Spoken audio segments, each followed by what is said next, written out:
Inicio. Ok, buen día. El día de hoy vamos a hablar de nociceptores y el procesamiento sensorial. Inicia pues en el nociceptor, teniéndose en cuenta que pues para este tema vamos a abordar las vías de dolor pues entendido como la experiencia desagradable que se puede tener frente a un estímulo, bien sea físico o no, que represente la misma condición. Para hablar de la nocicepción y de los nociceptores periféricos,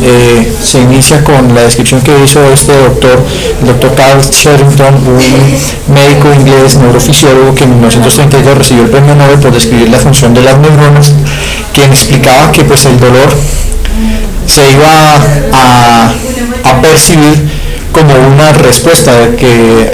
como una actividad que ejercía un nervio frente a una estimulación. Y quien pues se dedicó a describirlo mediante experimentos con electrofisiología. Entonces, la percepción de dolor entendida como un mecanismo de defensa o de protección es la capacidad que tiene el sistema somatosensorial para identificar noxas o potenciales noxas al tejido. Esto es una teoría desde el punto de vista somático que involucra unas actividades tanto periféricas como centrales. Nosotros a partir de ahora nos vamos a centrar en esas interacciones periféricas, que vamos a hacer énfasis en la transducción, que involucra pues toda la actividad somatosensorial, involucra la transducción, la transmisión de la señal y obviamente la percepción a nivel central de ese estímulo, que pues es lo que definiríamos como doloroso. Entonces la nocicepción se definiría como un proceso neural que subyace o que antecede a toda la codificación de procesamiento de ese estímulo a nivel central, y que es en el que nos vamos a enfocar, como les decía, durante el resto de la charla. Pero que para el procesamiento sensorial pues ya están otros factores propios de cada individuo que interfieren en lo que ya es lo que el cerebro entiende por ese estímulo, como doloroso o no. Entonces vamos a hacer primero una descripción macroscópica, después una microscópica y después la molecular. Entonces, dentro de la descripción macroscópica de la nocicepción se dice que habían dos tipos, fue la idea inicial, que habían dos tipos de orígenes de los estímulos dolorosos, uno somático y otro pues de los órganos viscerales. Entonces el estímulo somático iniciaba cuando había un daño del tejido, y este iba a estimular unas fibras que se identificaron de acuerdo a la localización o a los lugares del cuerpo que inervaban en estos pares craneales o en las raíces de los ganglios dorsales, que posteriormente entraban en el asta dorsal hasta la lámina de Rexel 1, 2 y 5 y producía pues toda la información ascendente, y que a nivel visceral la información viajaba por el nervio vago y por también los ganglios dorsales, los ganglios de la raíz dorsal de las vértebras, de los nervios periféricos dorsolumbares. Para hablar desde el punto de vista microscópico, entonces se decía que el estímulo, cuando era a nivel somático, era llevado por fibras que se descubrieron que habían unas fibras mielínicas, pero que fueran de bajo diámetro, y principalmente por fibras amielínicas, pero que estas fibras podrían diferenciarse entre ellas porque iban a llevar una información térmica, otras químicas. Inicialmente fue la idea, pero después se dieron cuenta pues que no es que hubiera tanta diferenciación del nervio, sino que había diferenciación de lo que percibía el estímulo, es decir, del nociceptor, del receptor del estímulo. Y de ahí en adelante nos centraremos a hablar de la clasificación que tienen estos nociceptores. Y a nivel visceral también ocurría lo mismo. Resulta que cuando en un funcionamiento, por ejemplo, del tubo digestivo en condiciones normales, pues, que no esté enfermo ni esté cursando ningún proceso inflamatorio, el intestino después del esófago es insensible a la temperatura y al corte, a una lesión por una cortada. Pero cuando la misma víscera, por ejemplo estómago, intestino delgado grueso, en una condición de proceso inflamatorio, sí era sensible a ese tipo de estímulos. Entonces se daban cuenta de que no era que el nervio cambiara, sino que se activaba de otra manera. Entonces vamos a iniciar hablando de los nociceptores, ahora sí propiamente dicho. Esa detección del estímulo dañino requiere entonces de alguien que produjera la transducción de ese estímulo hacia un potencial de acción y así pues viajar hacia el sistema nervioso central para que se haga la percepción de él. El nociceptor entonces se definía como ese órgano sensorial periférico que estaba inmerso o hacía parte de la membrana celular del nervio y que estaba pues ampliamente distribuido en el cuerpo secundario a este y que pues estaba involucrado tanto en las fibras mielínicas como amielínicas y principalmente en las fibras amielínicas. Para estos se han descrito inicialmente los receptores asociados a las fibras tipo mielínicas, tipo B, beta, delta y las amielínicas o fibras tipo C. Se dice que los receptores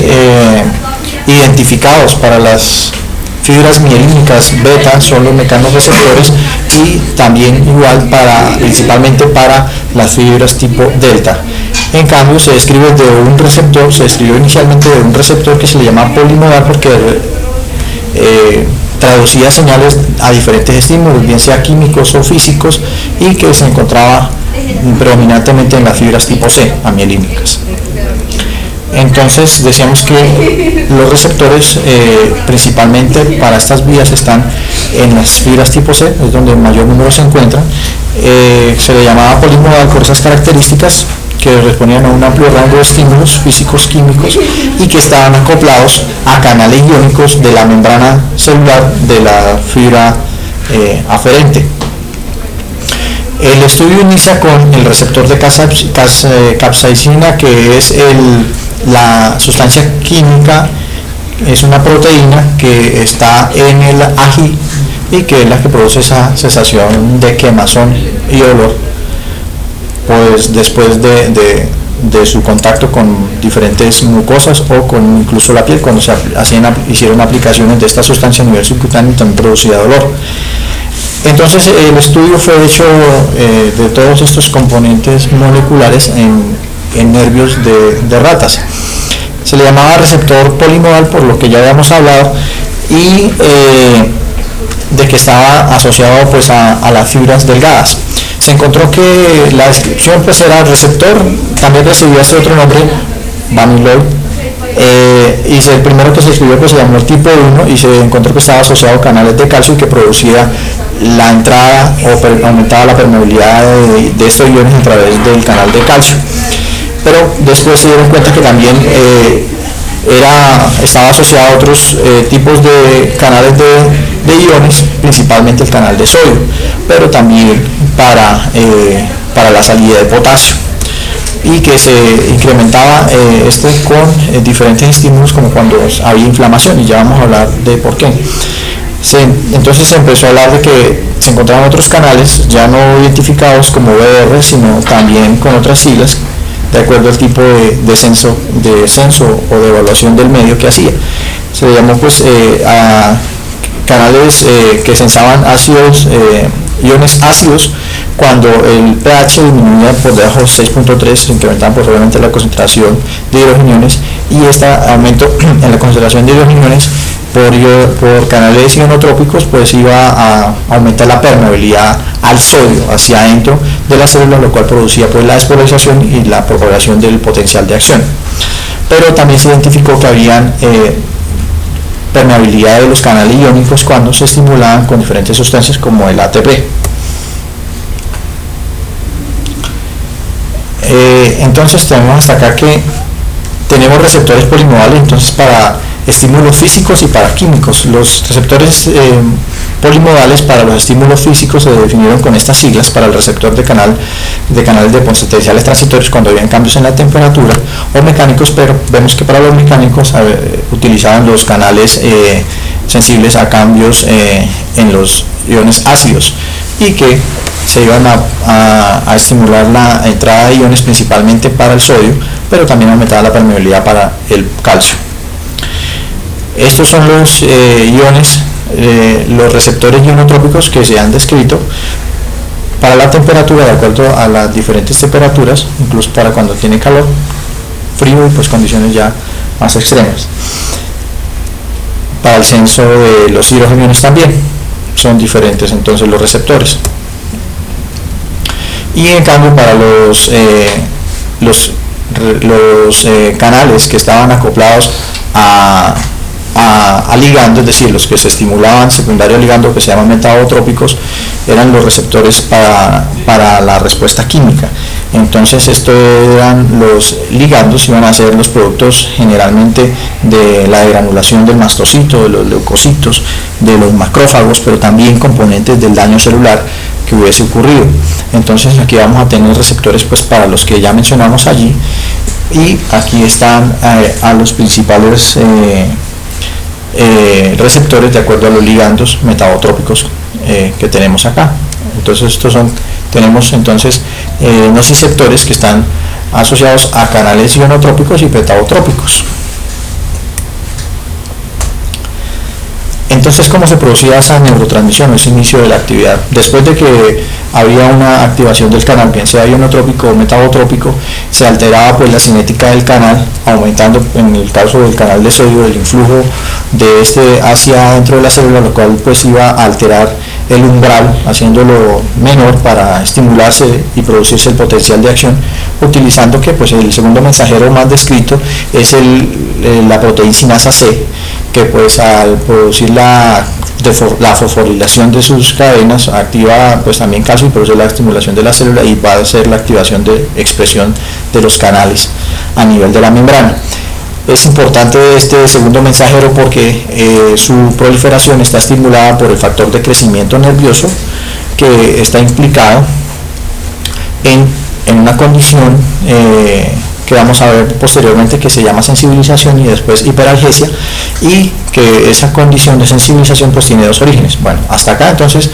toda esa activación del canal iba a producir una despolarización, una producción de un potencial de acción que iba a viajar secundario pues a una entrada de sodio, y que se favorece por la actividad del segundo mensajero, la proteincinasa C. Pero ¿qué pasa cuando continuamente se están estimulando estos nociceptores? Se produce una condición que se llama sensibilización, que se define como un aumento en la actividad del nociceptor, o sea, continuamente se está abriendo estos canales y paso de cationes o aniones, que va a producir una disminución del umbral, lo cual favorece que nuevamente haya un potencial de acción, y asimismo se van a incrementar la producción de potenciales de acción. ¿En qué desencadena eso? En la hiperalgesia, pues que se define como el aumento anormal de la sensibilidad bien sea, en este caso sería pues al dolor, a la nocicepción, y que está pues estrictamente relacionada con el factor de crecimiento nervioso. Entonces el potencial de acción se favorece después de una despolarización para su propagación por canales de sodio voltaje dependientes, y que va a terminar en la porción terminal de la dendrita con la liberación del neurotransmisor, que pues ya hablábamos ayer, y en este caso para el glutamato. La modulación, existen factores hormonales sistémicos y unos locales que van a incrementar esa nocicepción, y que sobre todo se habla de esos, pues, de la modulación hacia la baja, que el único receptor que veíamos allá directo era el de mu para los opiáceos. Es el que podría contrarrestar localmente la propagación de la señal dolorosa. Entonces, para el incremento pues ya hablábamos del factor de crecimiento nervioso, la neurotrofina, que se produce por las células de Schwann y fibroblastos a nivel tanto central periférico, bueno, a nivel central por las células de la glía, y que estimula un receptor de tirosincinasa que hace que se aumente la producción de fosfolipasa C, y que produce finalmente cambios en la cantidad de proteínas de membrana llamadas nociceptores ligadas a canales iónicos, que también a nivel sistémico incrementa la producción de neuropéptidos, en especial de la sustancia P, que a nivel periférico va a producir vasodilatación, aumento de la permeabilidad, y a nivel central es un neurotransmisor de la función excitatoria y favorece la liberación de otros neurotransmisores excitatorios, así como del incremento de liberación de 5-hidroxitriptamina por los mastocitos a nivel local. Todos estos son agonistas o incrementan la actividad del nociceptor, como ya veíamos, por receptores metabotrópicos. Y localmente también, después de una respuesta inflamatoria local, los mastocitos liberan la interleucina 1, que es el regulador, porque este limita la expresión del factor de crecimiento nervioso. También tenemos otros activadores locales metabotrópicos, como son las prostaglandinas C2, que se liberan a partir de los plasmocitos después de una respuesta inflamatoria, o los mismos leucotrienos, y que pues están asociados a la apertura de canales catiónicos. Entonces, esto es como un esquema que resume lo que hasta aquí hemos dicho, es decir, después de que existe un daño celular o cualquier noxa que haya producido, bien sea física o química, una alteración en las células, estas células, después de que se destruyen, pueden liberar directamente por sí mismas radiciminas, también liberan ATP,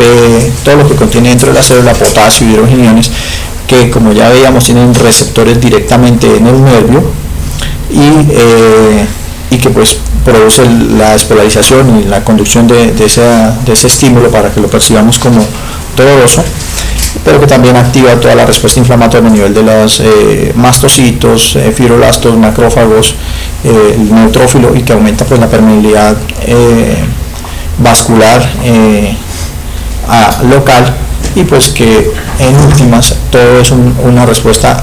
un estímulo hacia el alza de esos nociceptores de las fibras nerviosas, principalmente las amilénicas, para que se produzca el potencial de acción y viaje la información hacia el cerebro.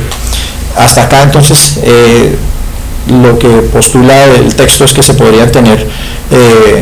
sitios para el tratamiento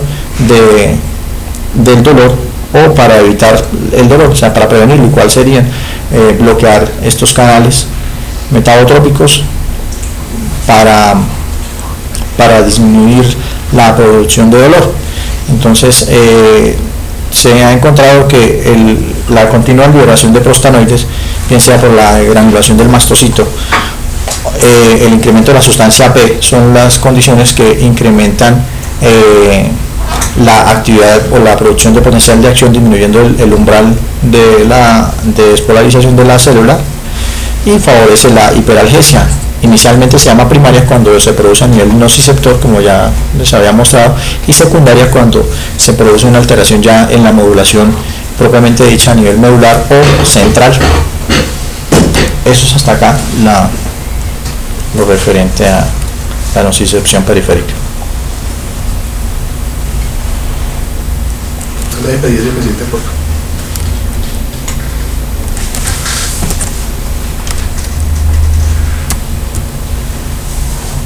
F10. ¿Ya? Y F7. Chaparro, ya lo hay. No, es que está escuchando el 7. Ya le di primero F10, sí, F10, F7. No, pero